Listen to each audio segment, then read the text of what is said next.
Hello, everybody, and welcome back to the channel. I'm your host, God of Heroics, and today we are watching the new trailer for Dragon Ball Xenoverse 3, otherwise known as prior Dragon Ball Project 1000. So we are going to be keeping it 1000 today while we watch this trailer and react to literally everything. So we're going to watch it through completely, and I'm going to have my ideas as we watch the full, like, 3-minute trailer or whatnot. And then I'm gonna go through it kind of not frame by frame, but like shot by shot, I guess you could say, or for the more finer details and such. And if I remember correctly, I think I saw there's like a gameplay trailer out that shows more of the gameplay. So this trailer is more like cutscene and story, and is showing like the graphics and stuff. And then there's like an actual gameplay trailer. I think Globku has already reacted to it, so I'm gonna see if I can just pull up Globku's reaction, and then we'll just talk with that after we do this. But anyway, without further ado, let's get started. If you like these type of videos, please like the video, subscribe to the page, and hit that notification bell so that you can be notified to all future uploads. As you can see, there is a little bit of a change here on this channel, so we will be reacting, doing gameplay clips and gameplay old stuff all on this channel, and then on my other channel, Hero TV, I will link in the description below. That is where all of the other stuff is going to be, like the anime deep dives and gaming deep dives, as far as like lore and character building and power systems and world building and all that stuff. So anyway, let's not dilly dally any further and jump right into this.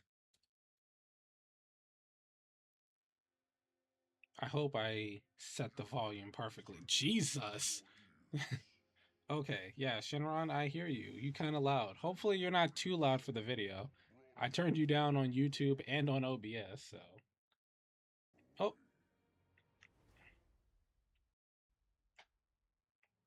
ooh. Is this still Kanton City, or does it have a new name? Who's that? Oh, Bulma? She looks. Oh no. Do I know where I am? GS? Is that for gang shit? Is that Yamcha? I mean, a descendant of Yamcha, I guess.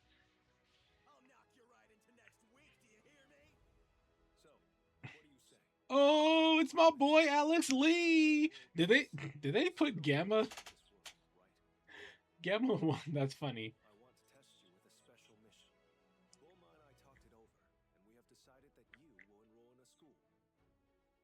Right, right. WCU. Hey, Lilica. Ooh.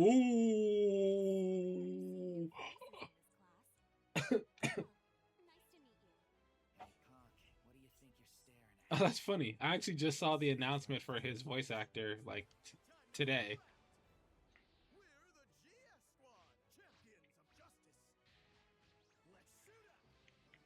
Oh, okay, a little bit of gameplay. Ew, why is he talking like? Oh no, like Great Saiyaman.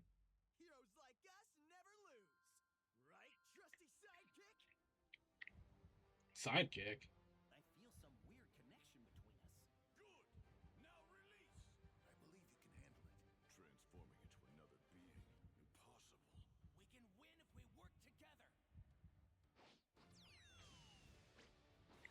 What the heck? Did he just throw that power into his body? Yo, what? The transfers? That's crazy.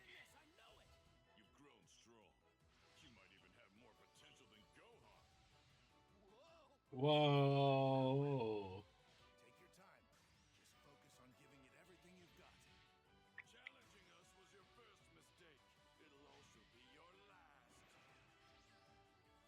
That's kind of cool. I have a theory about that. We'll talk about it in a second. Yes!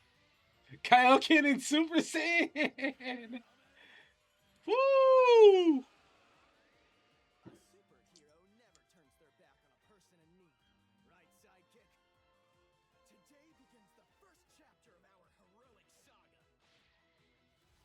Okay.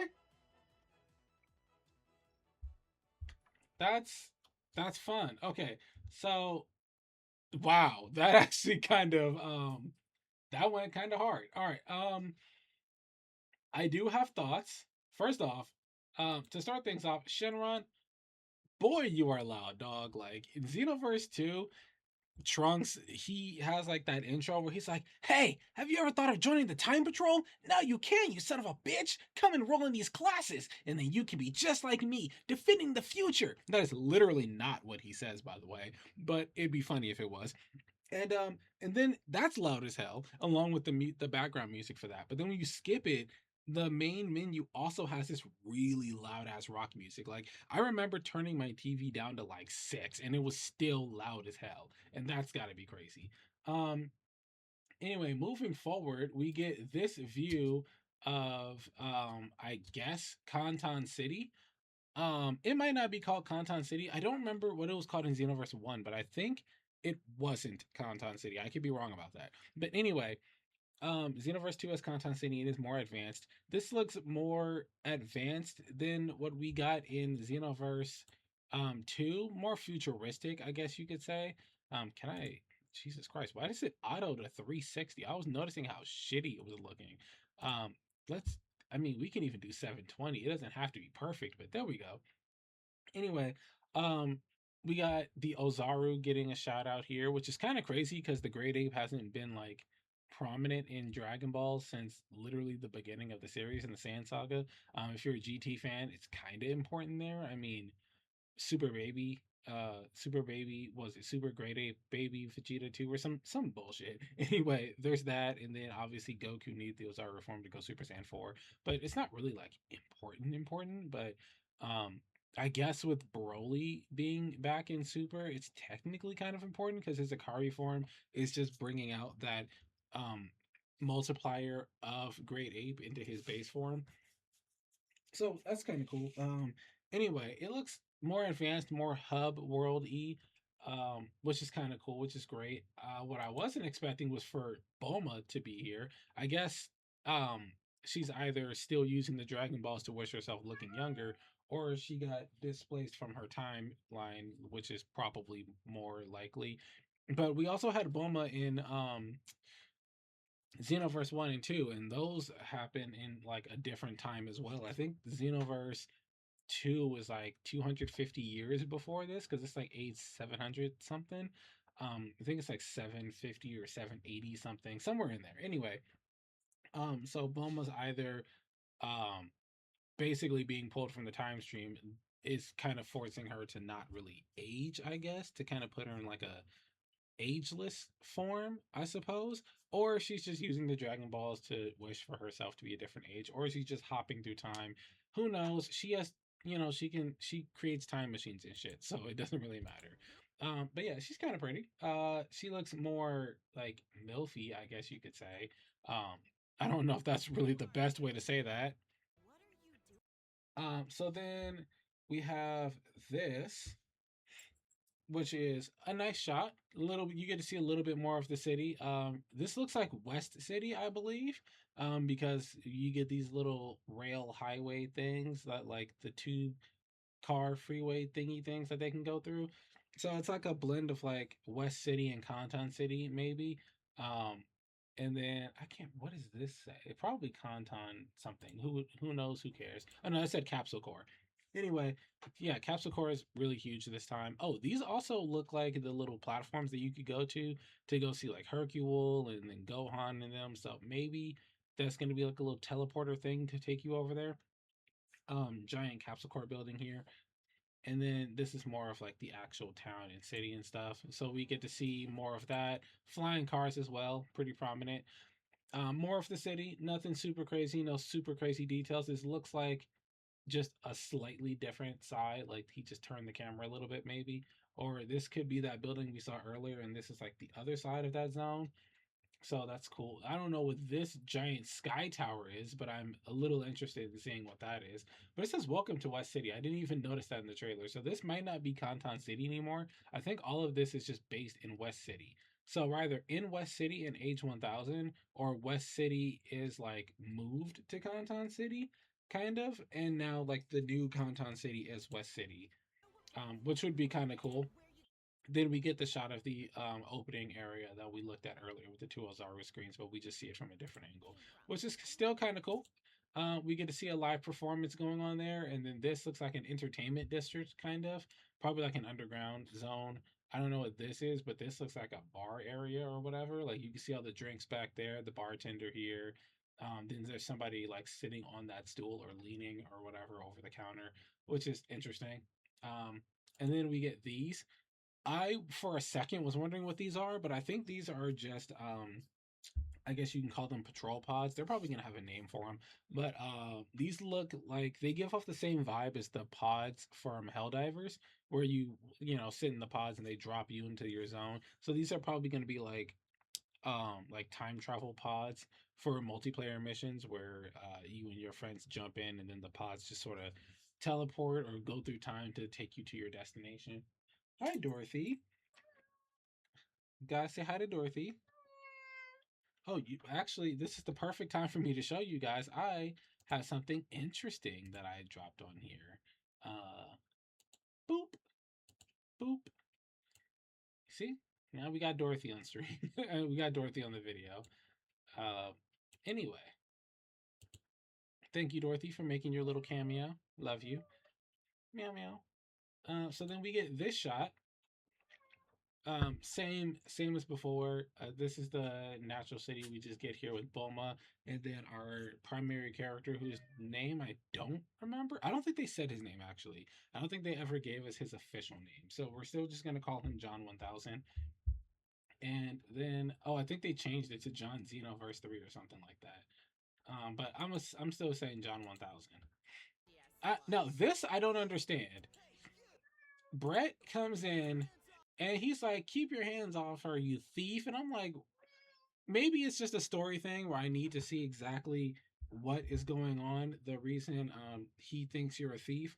But anyway, he is being voiced by Jacob Hopkins, which I think is pretty interesting. His voice, he gives off like a Yamcha vibe, like he has that Yamcha bro voice in him, and I think that's kind of all right. But something I don't know, like he just gives off like really hardcore Yamcha vibes. But what's interesting is when you look up Brett on the wiki, it says that he can turn into Great Saiyaman 6, and I'm like, okay, I guess. A little strange that that's the case. Well, because my thing is okay, so Gohan is Great Saiyaman 1, Videl is Saiyaman 2, and then 3 and 4 is Goten and Trunks, or I think it's X1 and X2, but that's basically 3 and 4. So maybe, I don't know who 5 is. Maybe it's Gamma 1. I don't know. Anyway, who knows? It said Great Saiyaman 6. I don't know what that's all about. I'm just forgetting some Great Saiyaman details or whatever. Yeah, so Jacob Hopkins, everybody. That's he's voicing Brett.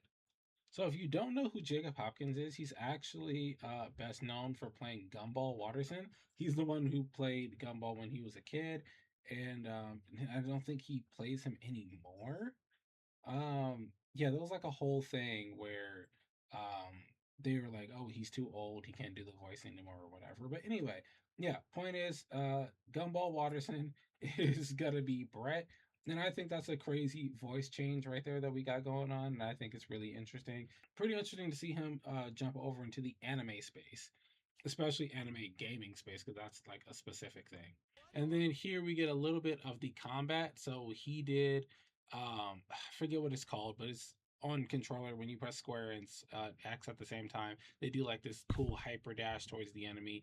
Um, John 1000 here looked like he perfect blocked it, and then he was still able to vanish into a back attack. And um, normally that's not something you can do after a perfect block, to my knowledge. I think that would count as a specific skill. But then they get into like a bit of a clash here, and it looked like John won that clash and knocked him back, which I think was pretty cool. Um, then we get this glorious shot here where we get to see Gamma 1. This is my boy Alex Lee. If you don't know who Alex Lee is, that's your fault because he's probably one of the most famous voice actors to ever do it. Zenitsu from Demon Slayer. He played Makoto Yuki, who was the primary character of Persona 3 in Persona 3 Reloaded. This is the same guy that voices Sung Jin Woo, Daredevil, and Marvel Rivals. Like, if you don't know who Alex Lee is, you're really just doing yourself a disservice because he does some of the best work out there. He's also invincible in the Invincible Versus game. So yeah. Anyway, so Gamma One is here, and he has the 1,000 on his shirt here. So the funny thing is, if anything, he's John 1,000. It's literally on his fit. Um, so yeah, that's interesting. Then we get this shot. We get to see a little bit more of some stuff in Kantan. This looks like it might be like right across from that primary area that had the two Ozaru screens, and then we get to see more of those little like car highway kind of things here. The next shot that we see, we get to see the inside of what I can only assume is the GS headquarters. I don't know what GS stands for. I'm gonna say gang shit for the rest of my life, because it reminds me of the Ace Vane skit where they were like whole lot of gang shit. If you haven't seen it, that's you. That's on you, buddy. Go watch the Ace Vane skit. Anyway, we get to see this looks like the little terminal where you can start your mission, whether it be offline or online parallel quest. So there's that. Then there's the more stuff over here. There's a food place. There was a shop earlier. This lady's flying. This chef is flying. So make that what you will. Um, and then let me see. Was there another shot? Yeah, there's this shot here. So we get to go like down and around this hallway. It looks like the inside of Frieza's ship.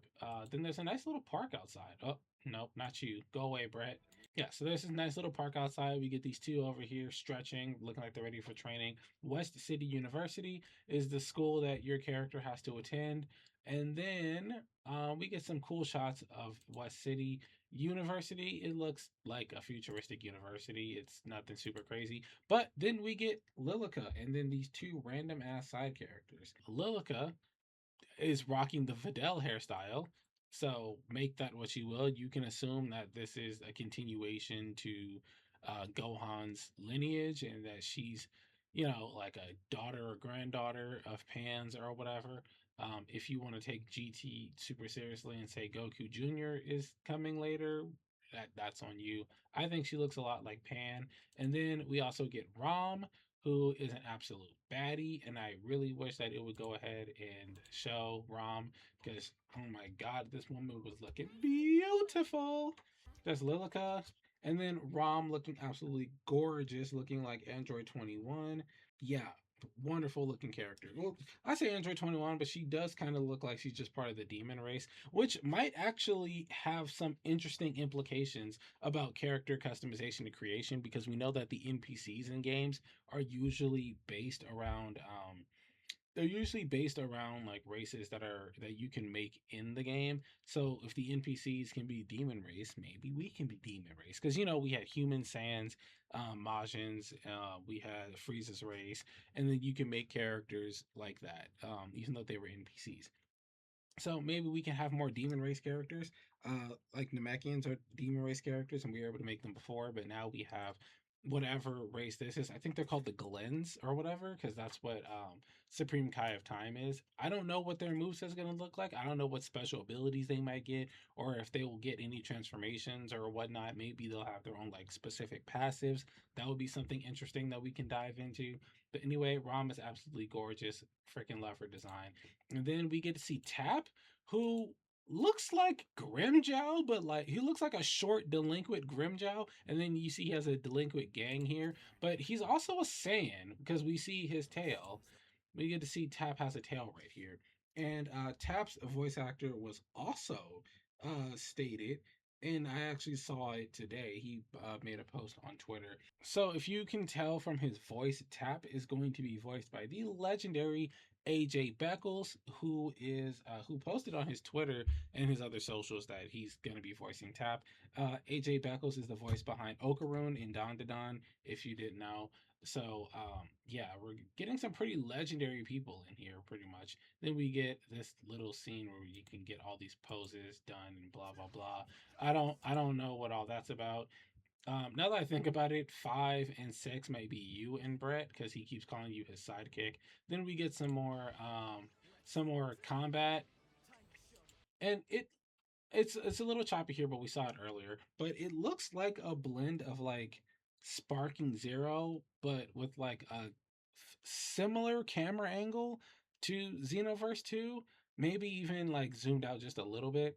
I hear that our abilities are going to be on cooldowns and not required to have a certain amount of ki or stamina as well. But what really got me was this scene here where our character grabs like this energy and throws it into them. Piccolo voices, that you can transform into another being by absorbing their power or a little bit of their abilities or whatever. That's taken directly from the transfers in Dragon Ball Breaker. If you haven't played Dragon Ball Breakers, it's basically the Dead by Daylight of Dragon Ball games. And essentially, the characters, in order to balance it, have they can collect these things that charge what's called a transfer. And when you have one, two, or three charges, you can transform using temporarily the abilities of some other characters, transforming into them or transforming to look kind of like them. Um, with I think transformation 3 and 4, you actually like look just like them, like you pretty much become them with all of their abilities, and that's pretty much what this is. You see, we see several different characters, but he puts the energy inside himself, and then he becomes Trunks. Um, so that's fun, and it's like literally future Trunks from like the Cell Saga, well, the Android Saga, I guess you could call it, and that's fun. That's completely fun. I kind of love it.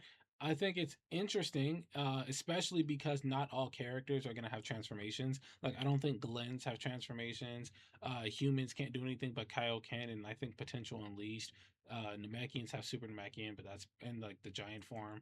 I don't know if they'll get Super Namekian, probably because Dragon Ball Super came out, so they can probably turn Super. They might not get a little bit extra until later for Orange form, but you know, they have stuff. And then you get like Frieza's race, who might actually in this game be able to go through all their different forms. We'll see. Little bit of wishful thinking here, but we'll see. But anyway, for races that don't have like their own specific transformations, this could be an interesting way to give them that kind of power boost by letting them transform into other characters. You see, they transform to Piccolo, Krillin, Tien, Vegeta. So you can transform to them, and then he does the Gallic Gun here, which is cool because that means not only can you transform into them, but you can also still use their abilities, which is fine because custom character. This is what I want to talk about earlier, when you can go Super Saiyan, which I think, thank you, thank you.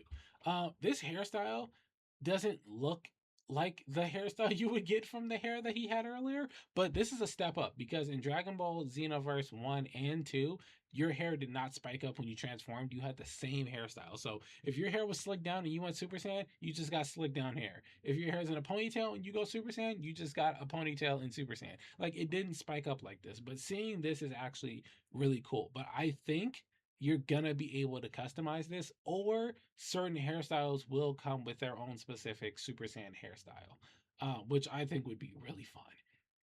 Anyway, I think that is pretty much it as far as what I'm seeing here in the story. 2027 is when this game will be coming out. This video has gotten a little lengthy, and I do still have other stuff to record and deal with for the other channel, and so and all that. So I think the gameplay deep breakdown that I want to react to for Globku is going to be the next video for this channel, and I'm just going to leave this one at a solid reaction. But please let me know what you think about Dragon Ball Xenoverse 3 in the comments below. I actually really like what I'm seeing so far. The graphics aren't super crazy, but they're also not like, low tier. Like we're not looking at something stellar like Sparking Zero, but we're not looking at something over the top like Jump Force, but we're also not looking at something kind of crappy like uh Battle of Gods. Unpopular opinion, I like Battle of Gods, by the way. I really love that game. I've had some pretty hype moments with some friends back on the PS3 with that game. So that game holds a really interesting soft spot in my heart, especially with that group of friends I played with. If you think it looks like Battle of Gods and that makes it a bad thing, hey, to each their own. But let me know what you guys think in the comments below, and I will see you guys in the next one. Peace.